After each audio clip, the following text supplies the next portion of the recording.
Kabanata 24, Yeon. Oo naman. Si Sujin ay nagtatrabaho na ngayon sa pamilya kaya pupunta siya sa anumang sasabihin ng kanyang bagong amo.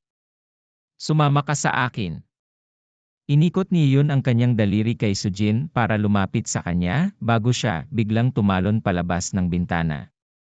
Nagulat si Sujin. Hindi niya inaasahan na ang isang mukhang mahinang binibini tulad ni Yeon ay magiging ganito ka-wild.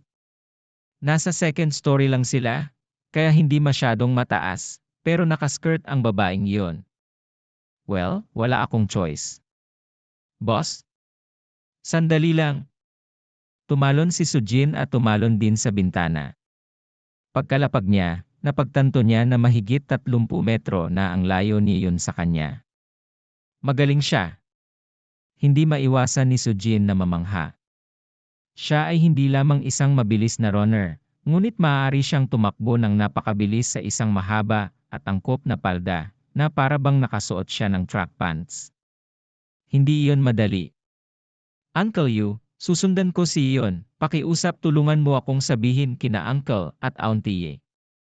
Matapos tumakbo si Sujin kay Yeon, nakita niya si Uncle Yu sa front yard na kalmadong nakatingin sa direksyon kung saan tumakbo si Yeon. Kaya naisip ni Sujin na ipaalam niya kay Uncle Yu na lalabas na sila. Sure, ipapaalam ko sa kanila. Tila hindi nabigla si Tio Yu. Malinaw na hindi ito ang unang pagkakataon na nangyari ito. Buong lakas na tumakbo si Sujin pagkatapos niya yon. Hindi siya magaling sa pakikipaglaban, ngunit ang kanyang tibay at bilis ay mas mahusay kaysa sa karaniwang tao. Gayunpaman, hindi niya talaga maabutan si Yeon. Siya ay nahuhuli at ang katotohanan na siya ay pinamamahalaang panatilihin siya sa kanyang paningin ay isa ng gawa. Napakabilis niya. Nagsasanay ba ang babaeng ito ng profesional o ano, reklamo ni Sujin. Sa kabutihang palad, sa wakas ay tumigil si Yeon pagkaraan ng ilang oras.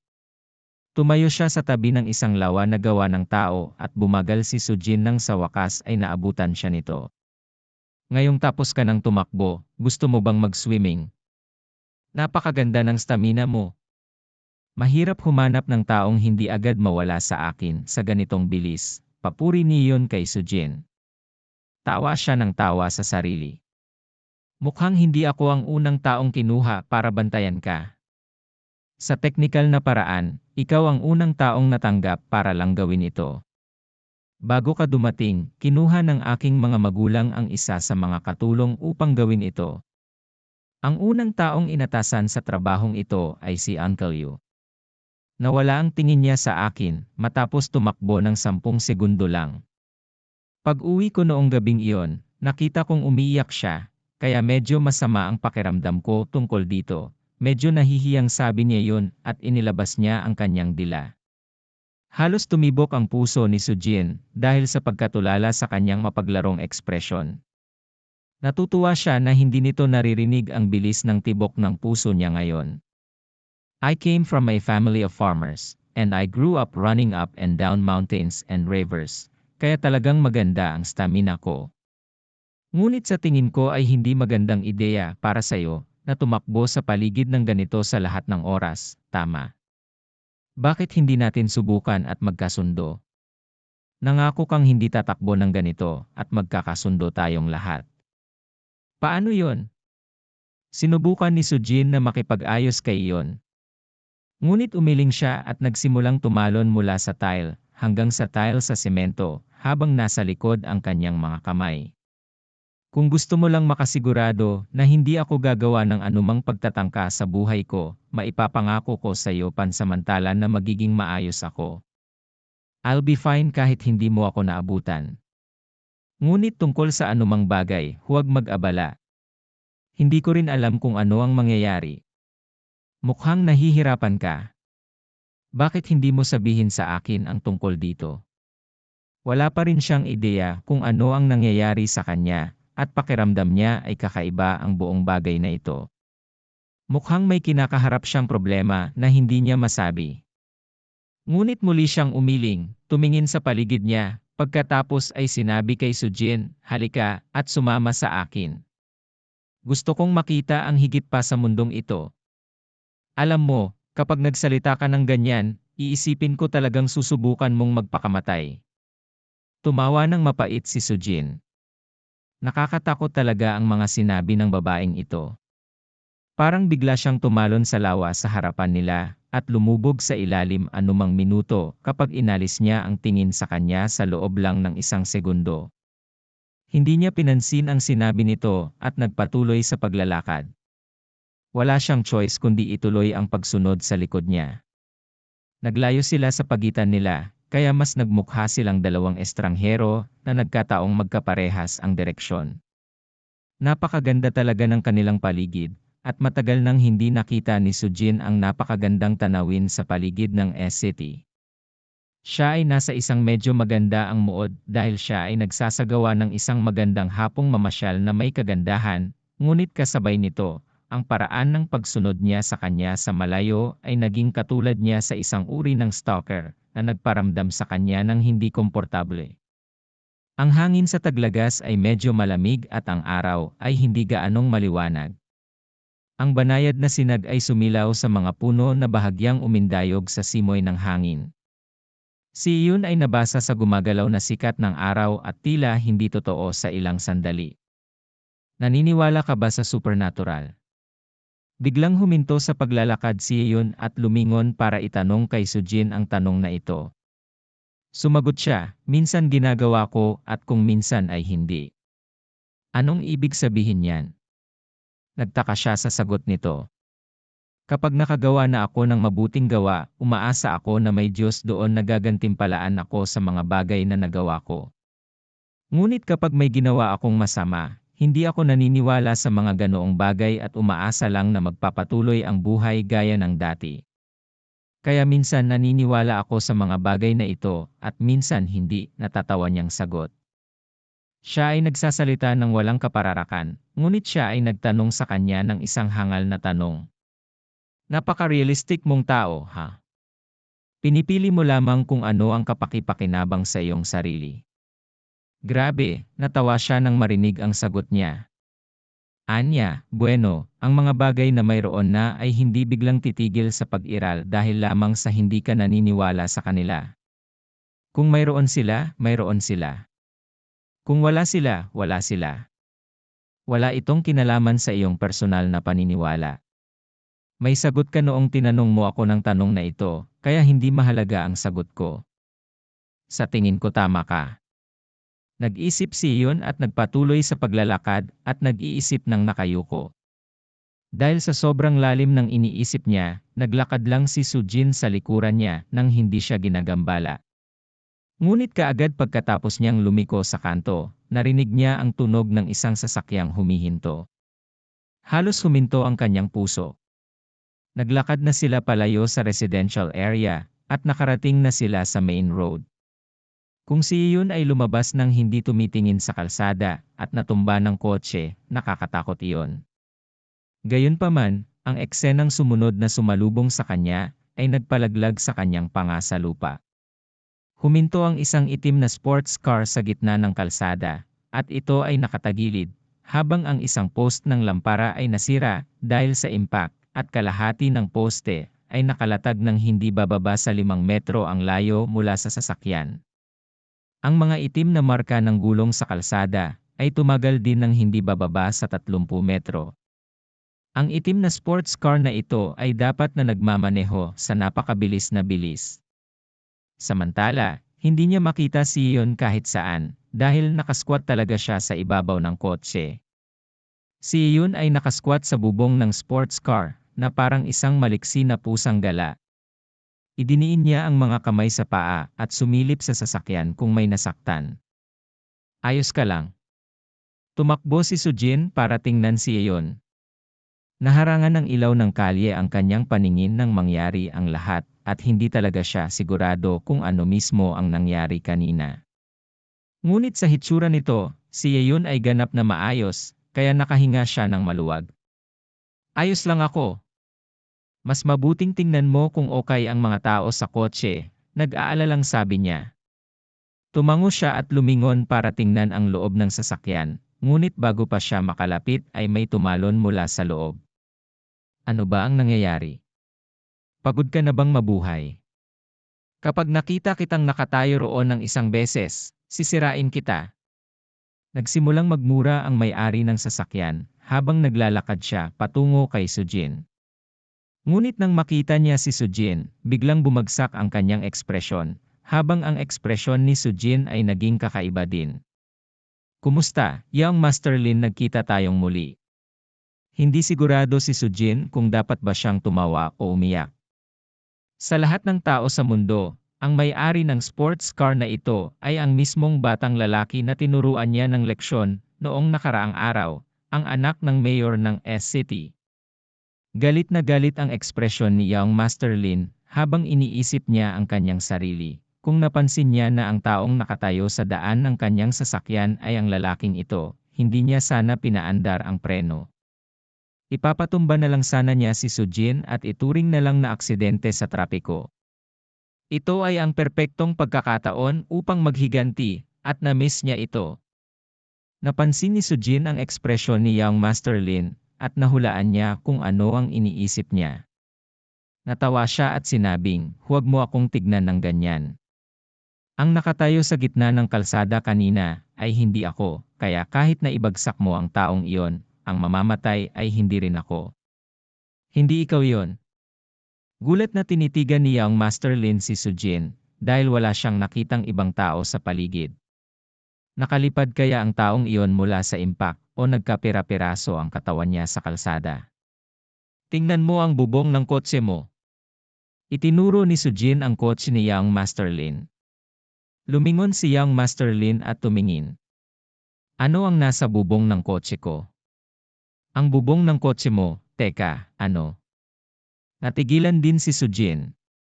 Walang anumang bagay sa ibabaw ng kotse ni Young Master Lin at si Yun ay wala kahit saan. Look, the previous time, kasalanan ko, so I'll take responsibility for that. Ngunit sa pagkakataong ito, bigla kang lumabas. Wala akong pakialam kung pagod ka na sa pamumuhay o hindi, pero huwag mo akong idamay sa daan. Galit na galit na galit na galit na galit ni Young Master Lin. Ngunit wala sa mood si Sujin na kausapin si Young Master Lin. Tumingin siya sa paligid ng kotse, ngunit hindi niya nakita si Iyon kahit saan. Sumigaw si Young Master Lin, "Kailangan mong bayaran sa akin ang mga pinsala sa aking sasakyan." Patuloy siyang hindi pinansin ni Sujin at mabilis na naglakad muli sa paligid ng kotse, ngunit wala pa rin si Iyon kahit saan. Walang anumang mga gusali sa malapit at madaling makita ang isang tao dahil hindi rin ito matao. Kahit na tinakbuhan ito ni Iyon, hindi masyadong masama ang kanyang paningin kaya hindi niya ito makikita mula sa malayo. Nang mapansin ni Young Master Lin na hindi siya pinapansin ni Sujin, lalo siyang nagalit at tumahol, "Hindi mo ako babayaran. Maghintay ka dito, tatawag ako ng pulis." Ngunit nang hilahin ni Young Master Lin ang kanyang telepono para tawagan iyon, isang payat at magandang kamay ang biglang humawak sa kanyang telepono. "Hindi na kailangang tumawag ng pulis. Ako yung biglang naglakad papunta sa kalsada kanina, hindi siya. Magkano ang gusto mong kabayaran?" "Babayaran kita," sabi niya yon, habang tinutulungan niya si Young Master Lin na ibaba ang tawag. Parehong natulala sina Sujin at Young Master Lin sa babaeng ito na lumitaw mula sa kung saan. Ngunit bago pa sila makapagsalita ng anuman, nagpatuloy si Iyon, "Nakatira ako doon sa bahay ni Shoshi. Maaari kang magpadala ng isang tao sa aking ama upang sabihin sa kanya ang tungkol sa nangyari, at siya ay magbabayad sa iyo." "Saan? Saan ka nagpunta ngayon?" tanong ni Sujin. "Oh. Pumasok ako sa kotse para tingnan kung may nasugatan pa," sagot niya na parang halata ang sagot. Napakamot ng ulo si Sujin. May sense ang sinabi niya. Kung pumasok siya sa kotse, habang kausap niya si Young Master Lin, baka hindi niya ito nakita. Gayon din, nang siya ay naglalakad sa paligid ng kotse upang hanapin siya, hindi rin niya sinubukang tumingin sa loob ng kotse. "Ikaw, Shoshi? Ibig mong sabihin ang CEO ng Stellar Skies?" tanong ni Young Master Lin. Tumango si Iyon at iniabot sa kanya ang isang name card. Maaari mong kunin ang card na ito at mag-claim ng kabayaran mula sa aking ama. Pagkatapos niyang sabihin yon, tinawag niya si Sujin at umalis. Naisip ni Sujin na medyo kawili-wili na nakatagpo niya itong Young Master Lin ng 2 beses sa loob ng 2 araw, kaya kumaway siya sa isa pang binata bago naabutan si iyon.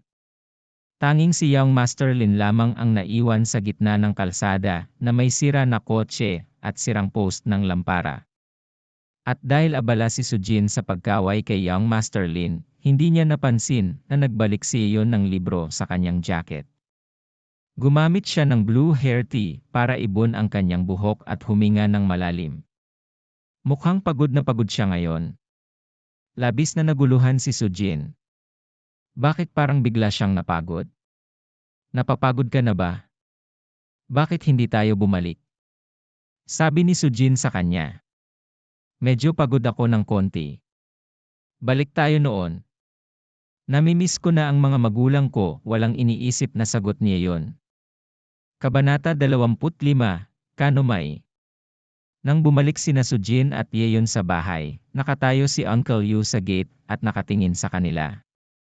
Nang makita niya ang dalawa na naglalakad patungo sa gate, nakahinga siya ng maluwag at bumulong sa sarili habang pinabalik sila sa loob ng bahay. Pagkatapos nilang pumasok sa bahay, mariing pinandilatan ni Xiaoxi, si Iyon, na parabang lalamunin siya ng buo. Ngunit sa parehong oras, hindi na siya nagmukhang sama ng loob dahil ligtas na nakauwi ang kanyang anak. Dad, pwede mo ba akong ipagluto? Miss na miss ko na ang luto mo. Mabilis na lumapit si Yeon sa kanyang nakakunot noong ama at pabiro na hinila ang braso nito habang nakangisi sa kanya. Naisip ni Sujin na walang sinuman ang maaaring manatiling galit ng matagal sa isang babaeng tulad ni Yeon, lalo na kung nagsimula siyang magsalita sa isang cute na boses na ganoon. At tulad ng nahulaan niya, hindi napigilan ni Xiaoxi na magalit sa kanyang anak pagkatapos nitong kausapin siya ng buong pagmamahal. Saglit lang siyang nag-ungol at pumayag itong magluto ng lahat ng ulam na gusto niyang kainin. Medyo nadismaya rin si Sujin na hindi niya makikitang dinidisiplina ni Xiaoxi ang kanyang anak. Masayang lumaktaw si Iyon pabalik sa kanyang silid pagkatapos niyang matagumpay na kumbinsihin ang kanyang ama na magluto para sa kanya. Samantala, naguguluhan pa rin si Sujin kung paano nanumbalik muli ang mood at enerhiya ni Iyon sa kabila ng pagod na pagod sa pag-uwi. Napagpasyahan lamang niya na totoo na ang isip ng mga babae ay talagang mahirap basahin kung minsan. Sujin, si Iyon ay naging mas masaya pagkatapos mong mamasyal kasama ka, kaya bakit hindi ka na manirahan dito mula ngayon? Napansin ni Suntong na biglang bumuti ang muod ng kanyang anak, kaya agad niyang binigyan ng kredito si Sujin. Hindi ito ang hitsura nito. Sinusubukan ko lang gawin ang trabaho ko, Lady Boss. Naalarma na tinitigan ni Sujin si Suntong. Sinusubukan pa rin niyang malaman kung bakit biglang bumuti ang mood ni Iyon. Babaeng boss. Tumingin si Suntong kay Sujin nang may pagtataka saglit bago humagalpak ng tawa. Nilingon niya si Xiaoxi at sinabing, "My goodness, nakakatawa talaga itong empleyado mo. Ganyan siguro niya napasaya si Iyon, di ba? Sujin, bakit hindi ka nalang manatili dito mula ngayon?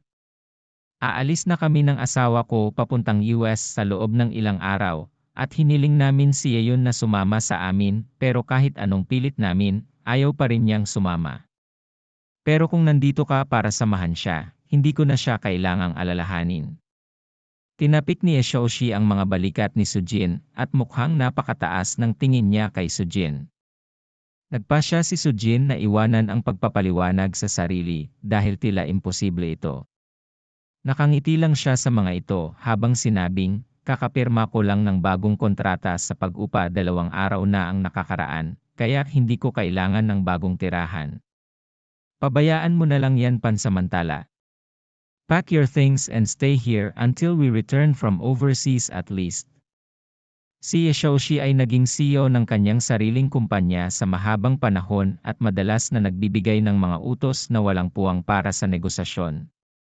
Kahit na parang nakikipagkompromiso siya sa pagpapalipat kay Sujin pansamantala, nangangahulugan pa rin iyon na kailangang lumipat si Sujin. Well, I guess okay lang. Napatingin si Sujin sa ikalawang kwento at naisip na magiging maayos ang kanyang bahay kahit na pansamantala siyang mananatili rito. Ang galing! Iyan ay mahusay. Bumalik ka at impact mo ang iyong mga gamit pagkatapos ay bumalik ka dito. Gayon din, kunin din ang card na ito, kung hindi, mahihirapan kang makapasok sa estate mamaya. Masayang tumango si Yoshoshi kay Sujin, habang inabot niya ang isang asul na card kay Sujin. Dahil pumayag na siya, tinanggap niya ang card at bumalik sa kanyang pwesto pagkatapos mag-leave. Pagkatapos maglakad palabas ng estate, hindi na siya sumakay ng taxi at sa halip ay nagsimulang mag-jogging pabalik. Hindi niya ginawa ito para makatipid. Ginagawa niya ito dahil naramdaman niyang may sumusunod sa kanya. Mula sa sandaling lumabas siya ng estate, naramdaman niyang may mali. Ramdam niya na may tao sa hindi kalayuan sa kanya na patuloy na sumusunod sa kanya. Ngunit sa sandaling lumingon siya, ang taong iyon ay magiging katulad ng ibang pedestrian. Malinaw na eksperto ang taong ito sa pagsunod sa iba. Si Sujin ay hindi rin masyadong mabilis na nagjo-jogging dahil medyo masikip ang mga lansangan. Ngunit unti-unting humina ang mga tao habang pinili ni Sujin na bumaba sa maliliit na eskinita. Pagkatapos ay bigla siyang bumilis, tumalon sa isang bakod, tumakbo sa isang kalituhan ng maliliit na kalsada, bago lumiko patungo sa isang ganap na naiibang direksyon, patungo sa abalang sentro ng lungsod. Pagkatapos niyang biglang pataasin ang kanyang takbo at lumipat ng direksyon, sigurado siyang napailing siya sa kanyang buntot. Mabilis siyang pumara ng taksi at sumakay.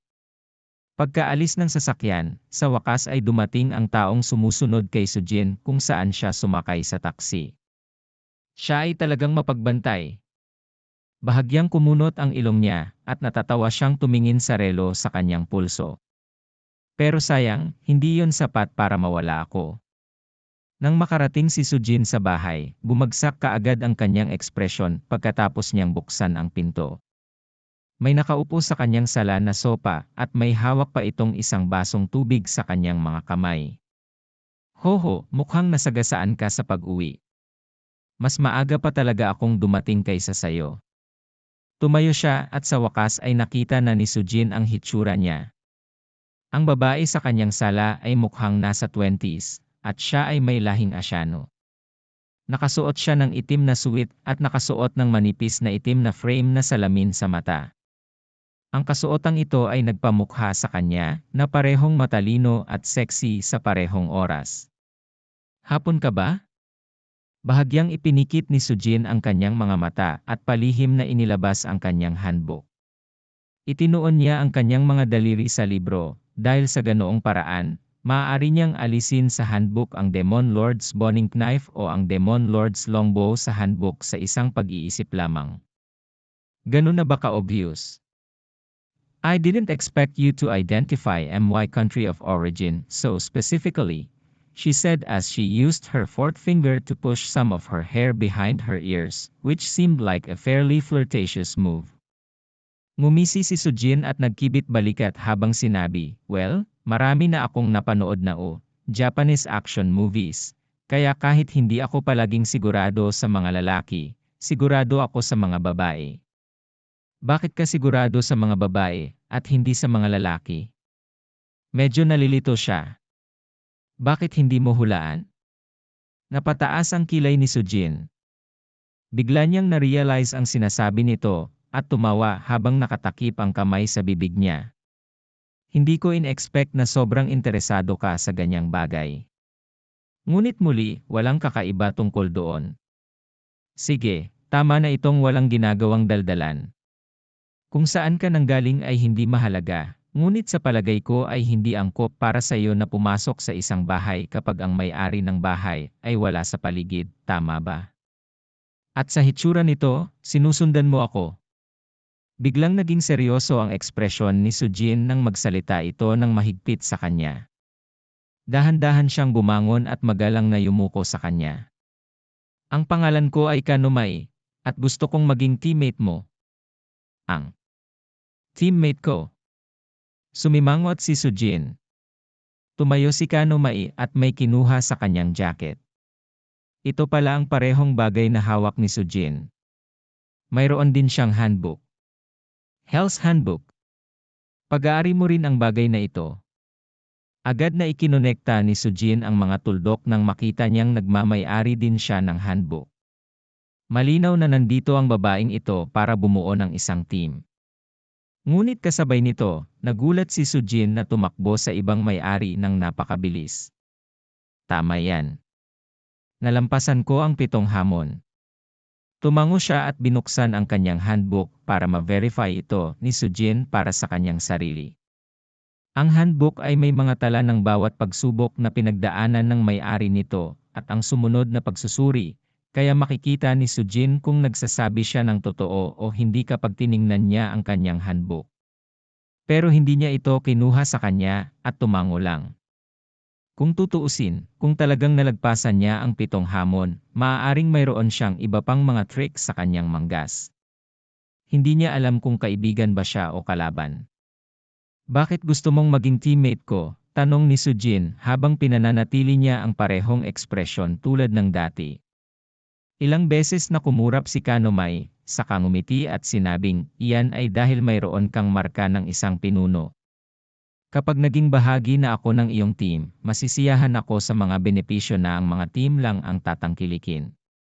Kung papasok ako sa isang hamon kasama ang isang koponan, ang aking mga pagkakataon na mabuhay ay tataas ng malaki, at talagang gusto kong matiyak na mabubuhay ako hanggat maaari. Oh!